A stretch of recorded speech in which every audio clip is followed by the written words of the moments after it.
मैं यह इसलिए बता रहा हूँ कि एक समय ऐसा आएगा जब लोग उत्तम उपदेश को सुनना तक नहीं चाहेंगे।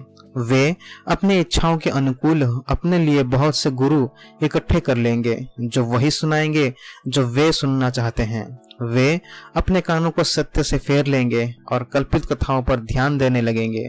किंतु तू निश्चय पूर्वक है, परिस्थिति में अपने पर नियंत्रण रख, यातनाएं झेल और सुसमाचार के प्रचार का काम कर। जो सेवा तुझे सौंपी गई है उसे पूरा कर। प्रभु यीशु मसीह हमारे परमेश्वर के नाम से मैं आप सबका स्वागत करता हूं।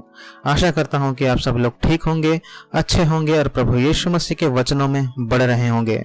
दोस्तों, हमने अपने पिछले वीडियो में रामपाल जी को जवाब दिया था, जहां उन्होंने बाइबल के परमेश्वर को इनडायरेक्टली भूत कहा क्योंकि उन्होंने बाइबल को संदर्भ में नहीं पढ़ा। मैंने बस उनका एक ही वीडियो देखा था जहां उन्होंने बाइबल का इस्तेमाल किया और हमने बाइबल से जवाब दे दिया ये वीडियो के स्वरूप में। और जब हमने वो वीडियो बना दिया तब एक मसीह भाई ने कमेंट में लिखा कि आप उनके ऑफिशियल वेबसाइट को भी एक बार देखो जहां उन्होंने बाइबल को गलत तरीके से दिखाया है और कई लोगों को भ्रमित करते हैं।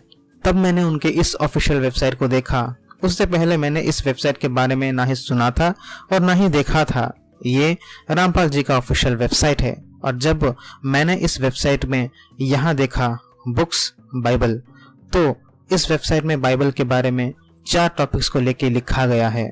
जैसे कि आप यहाँ खुद देख रहे हैं, यहाँ 4 टॉपिक्स है बाइबल के बारे में। God Kabir in Bible, God is in form holy Bible, God in Bible is not supreme, God ordered living beings to be vegetarian, holy Bible. और कोइंसिडेंटली हमने चौथे टॉपिक को अपने पिछले वीडियो में कवर कर लिया था। अगर हमें पहले इस वेबसाइट के बारे में पता होता तो शायद हम एक एक करके पहले टॉपिक से वीडियो बना लेते, लेकिन कोई बात नहीं। आज हम तीसरे टॉपिक को देखेंगे। God in Bible is not supreme, मतलब बाइबल का भगवान परमेश्वर नहीं है। यानी रामपाल जी कह रहे हैं कि यहोवा परमेश्वर नहीं है। तो चलिए इस टॉपिक को पहले ओपन करते हैं और देखते हैं कि उनका आर्ग्यूमेंट, उनका तर्क क्या है कि क्यों यहोवा परमेश्वर नहीं है। तो पहला सेंटेंस यहाँ लिखा है, God in Bible is not supreme, God in Bible is not the only one, there are more like him, so he can't be the supreme God. इसका मतलब कि बाइबल में एक भगवान नहीं है, उनके जैसे और भी हैं। ध्यान से सुनिए दोस्तों, यहाँ लिखा है उनके जैसे और भी हैं, इसलिए वो यानी यहोवा परमेश्वर नहीं है, क्योंकि परमेश्वर तो एक ही होता है। और इसको साबित करने के लिए उन्होंने एक बाइबल वचन को कोट किया, वो है उत्पत्ति 3 वचन 22। यहोवा परमेश्वर ने कहा, देखो पुरुष हमारे जैसा हो गया। पुरुष अच्छाई और बुराई जानता है और अब पुरुष जीवन के पेड़ से भी फल ले सकता है। अगर पुरुष उस फल को खाएगा तो सदा ही जीवित रहेगा। तो हमने देखा यहाँ परमेश्वर किसी से बात कर रहे हैं जो परमेश्वर की तरह है। महत्वपूर्ण शब्द इन वचन में लिखा है, हमारे जैसे। तो अगर बाइबल का परमेश्वर एक है तो वो कभी ये नहीं कहता कि पुरुष हमारे जैसे बन गया, वो ये कहता कि पुरुष मेरे जैसा बन गया। और इसलिए बाइबल का भगवान यहोवा परमेश्वर हो ही नहीं सकता। मुझे पता है दोस्तों, आप लोगों को बहुत ही हंसी आ रही होगी ये आर्ग्यूमेंट को सुन के और इस वचन को इनके जैसे बड़े गुरु और ज्ञानी व्यक्ति जो कहते हैं कि इन्होंने बाइबल को अच्छी तरह पढ़ चुके हैं, मगर ये तर्क सुनने के बाद मालूम पड़ रहा है कि उनको बाइबल का ज्ञान, मसीह लोग क्या मानते हैं उसका बिल्कुल भी ज्ञान नहीं है, क्योंकि ये बाइबल का बेसिक शिक्षा को नहीं जानते। जवाब देने से पहले नीचे पढ़ते हैं और क्या लिखा है। नीचे उनके उसी तर्क को साबित करने के लिए उन्होंने एक और बाइबल वचन को कोट किया, उत्पत्ति 18 वचन 1 से 22, जहां 3 यात्री इब्राहिम से मिलने आते हैं कि इससे ये साबित होता है कि बाइबल का भगवान एक नहीं है, उसके जैसे और हैं। इसीलिए ये साबित होता है कि बाइबल का भगवान यहोवा परमेश्वर नहीं है। तो मेरे दोस्तों, हमने इनके पूरे तर्क को पढ़ लिया कि रामपाल जी इस 2 बाइबल वचन को कोट करके यहाँ पे क्या कहना चाहते हैं। जब मैंने ये पढ़ा तब पहले तो हंसी आई, पर उसके बाद आश्चर्य भी लगा कि एक तरफ उन्होंने ये कहा उत्पत्ति 1 वचन 28 से 30 को कोट करके कि सभी को सिर्फ वेज खाना चाहिए क्योंकि उसकी इजाजत यहोवा परमेश्वर ने दिया है, लेकिन अपने दूसरे शब्द में ये कह रहे हैं कि वही यहोवा परमेश्वर नहीं है। इसका मतलब जब रामपाल जी ये कह रहे हैं कि उत्पत्ति 1 वचन 28 से 30 में जिसने सिर्फ वेज खाना खाने को दिया था वो परमेश्वर नहीं है, मतलब ये कैसे हो सकता है? अपनी एक बात साबित करने के लिए पहले यहोवा को परमेश्वर मानो, उसके बाद फिर से अपनी एक और बात मानने के लिए यहोवा को परमेश्वर मत मानो। यहाँ रामपाल जी खुद कंफ्यूज में हैं और सैकड़ों मासूम लोगों को भी भटका रहे हैं गलत बात बोल के। अब आते हैं उनके कोट किए गए वचनों पे। पहला वचन उन्होंने कोट किया उत्पत्ति 3 वचन 22, जहां परमेश्वर कहते हैं कि पुरुष हमारे जैसा हो गया। तो यहाँ परमेश्वर किससे बात कर रहे हैं? जो उसके जैसा है। जी हाँ, उन्होंने ये बात सही कही कि परमेश्वर सचमुच किसी से बात कर रहे थे। तो कौन है वो जिसके साथ परमेश्वर बात कर रहे थे? सभी मसीही लोगों को पता है कि बाइबल का परमेश्वर एक है, जिसे हम पढ़ सकते हैं व्यवस्था विवरण 6 वचन 4, व्यवस्था विवरण 32 वचन 39, दूसरे शमूएल 7 वचन 22, यशायाह 43 वचन 10 और 11, मरकुस 12 वचन 29 से 34, जहां खुद यीशु कहते हैं कि बाइबल का परमेश्वर एक है, यूहन्ना 17 वचन 3। और भी कई सारे वचन हैं बाइबल में जो ये कहता है कि बाइबल का परमेश्वर यहोवा एक है। लेकिन यही एक परमेश्वर जो बना है मिलके पिता, पुत्र और पवित्र आत्मा से, त्रिज्ञा परमेश्वर, ये मसीहत और बाइबल का बेसिक शिक्षा है। और पूरे बाइबल में हम देख सकते हैं कि ये तीनों पिता, पुत्र और पवित्र आत्मा एक दूसरे से बात करते हैं। ये है कुछ बाइबल वचन जहाँ परमेश्वर एक दूसरे से बात करते हैं। उत्पत्ति 1 वचन 1, उत्पत्ति 1 वचन 26, उत्पत्ति 3 वचन 22, उत्पत्ति 11 वचन 7, यशायाह 6 वचन 8, यशायाह 61 वचन 1, मत्ती 3 वचन 16 से 17, मत्ती 28 वचन 19, यूहन्ना 1 वचन 14, दूसरे करंथ 13 वचन 14। और भी कई वचन है बाइबल में जो ये साबित करता है कि एक परमेश्वर जो बना है मिलके पिता, पुत्र और पवित्र आत्मा।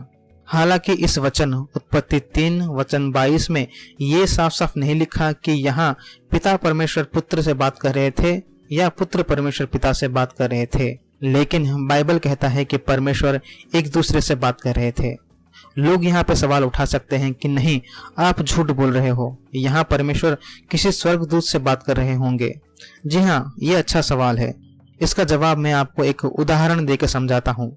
जब आप एक कहानी सुना रहे हो और कहानी शुरू करते हो उसने सांप को मार डाला, तब सभी का सवाल होगा कि किसने मारा? जिसने मारा उसका नाम क्या है? तुम कैसे कहानी को अधूरी बात से शुरू कर सकते हो? वैसे ही उत्पत्ति 3 वचन 22 में परमेश्वर किसी भी स्वर्गदूत से बात नहीं कर रहे थे, क्योंकि जब हम उस घटना को कॉन्टेक्स्ट में, संदर्भ में पढ़ेंगे तो वहां सिर्फ परमेश्वर मौजूद थे। तो यह साफ हो गया कि परमेश्वर किसी स्वर्गदूत से नहीं बल्कि अपने जैसे से बात कर रहे थे, और वो पिता, पुत्र और पवित्र आत्मा के बीच बातचीत हो रही थी।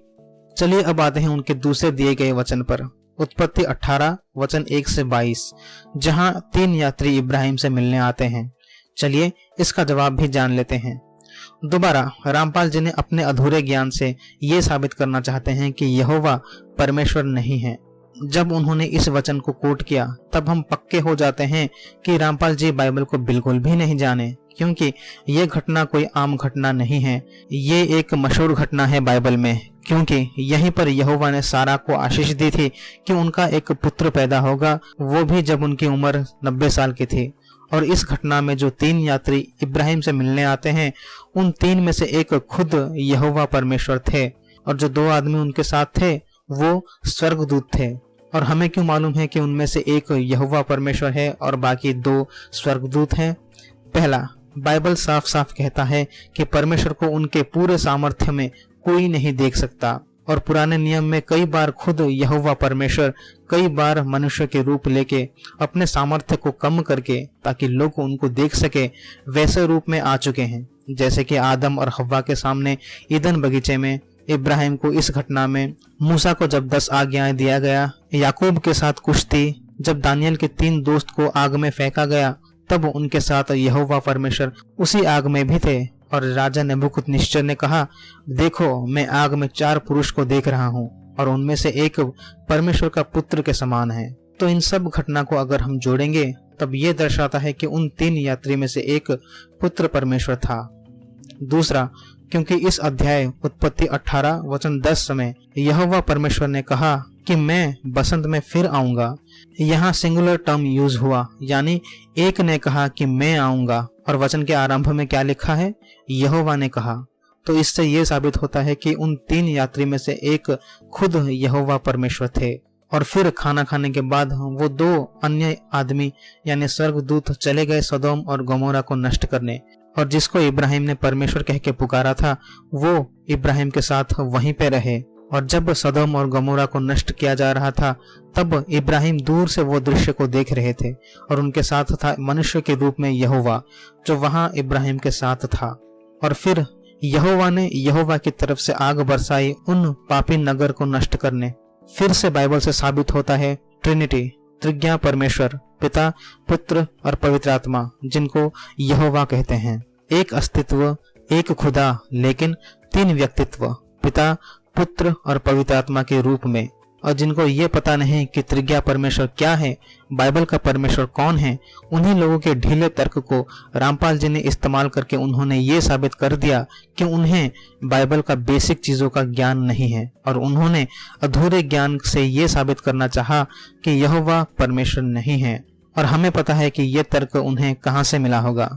मुसलमानों से, क्योंकि कुरान और मुसलमान ही बाइबल के परमेश्वर को गलत तरीके से पहचानते हैं, और इसी गलत तर्क को रामपाल जी ने इस्तेमाल करके खुद को गलत साबित कर दिया। तो दोस्तों, हमने देखा कि रामपाल जी ने एक और गलत और अधूरे तर्क जो बाइबल के खिलाफ है, एक लूज आर्गुमेंट है, उससे साबित करना चाहते थे कि यहोवा परमेश्वर नहीं है। लेकिन हमने देखा कि यहोवा ही परमेश्वर है, क्योंकि बाइबल यही सिखाता है। और उन्होंने एक और चीज साबित कर दिया कि उन्हें बाइबल का सिर्फ अधूरा ही ज्ञान है, जब उन्होंने इस तर्क को अपने ऑफिशियल वेबसाइट में लिखा है। आज के लिए बस इतना ही दोस्तों। हम अपने अगले वीडियो में उनके दूसरे पॉइंट को देखेंगे, जो है God is in form holy Bible.